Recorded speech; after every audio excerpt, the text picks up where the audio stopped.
This is a voice from the ashes and a gift for the ones crossing thresholds.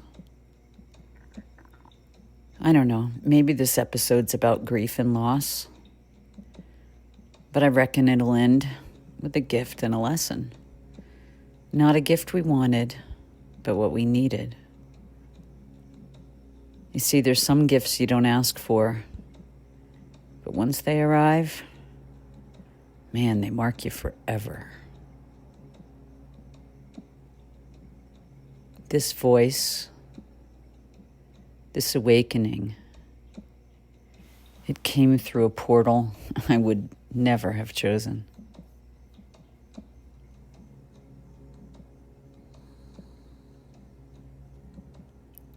Losses can be so paralyzing, like a literal shock to the physical form.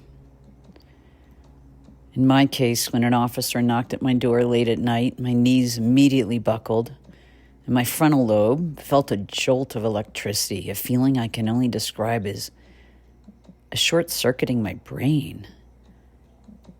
And then the world went silent.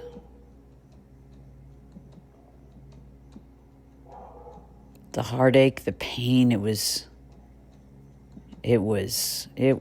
unbearable, what I've never experienced before. Darkness contracted and compacted like an energetic eddy being absorbed into the heart, and I went numb. Unaware that in that instant, the survival mechanism of protection had created layers upon layers of protection so the body would never again be exposed to an experience so raw. I couldn't imagine going on. I couldn't imagine being so vulnerable to love again.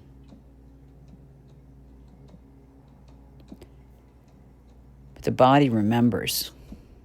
Even when we're faking it, when we're wearing a mask, coping, not wanting to show our pain for how it gets reflected in others, the body knows. In my case, the ember of my soul was going out. Over years, grief presented me with a choice. Stagnate and die, or fight for your life. It was like a literal punch in the gut wake-up call. And this didn't happen right after a number of losses. It took some years to percolate, and then it presented me. Do or die. You want to live or not? So with lots of soul searching and deep reflection, I radically changed my life. I knew I wanted to live. And letting go of all that didn't nourish the soul, it was a new beginning, a journey of healing and opening to life like I never had before. It was exhilarating. It was an adventure. It was freeing.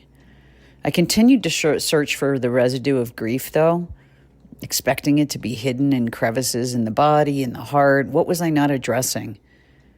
Was I unconscious to some pain that still resided there?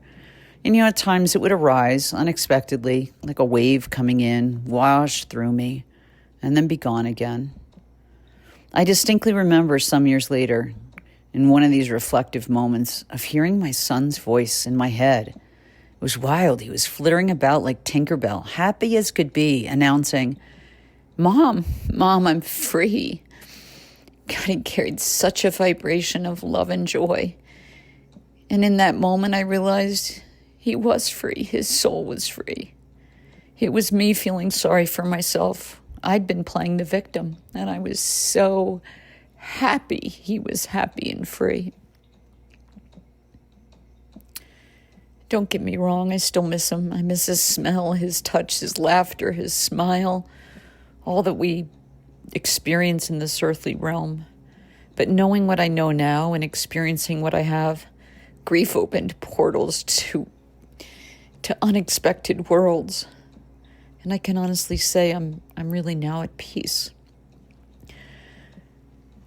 I've come to appreciate that the depth of grief was proportionate to how deeply I loved And that single thought became a lighthouse, shifting my awareness from victimhood to radical self-compassion. Contrast is such a great teacher. My days had been spent doing, years of doing, analyzing the past, taking action toward future goals, anything but living in the now. The experience of death awakened presence within me. The presence to fully appreciate what's here now, to what I'm experiencing, what I'm feeling in each moment, to appreciate the gift of life and all its perfection, allowing it to unfold. Death and loss awaken me to what is on this earthly plane and beyond. All right, well, that's all for now. May the ashes fall where they may.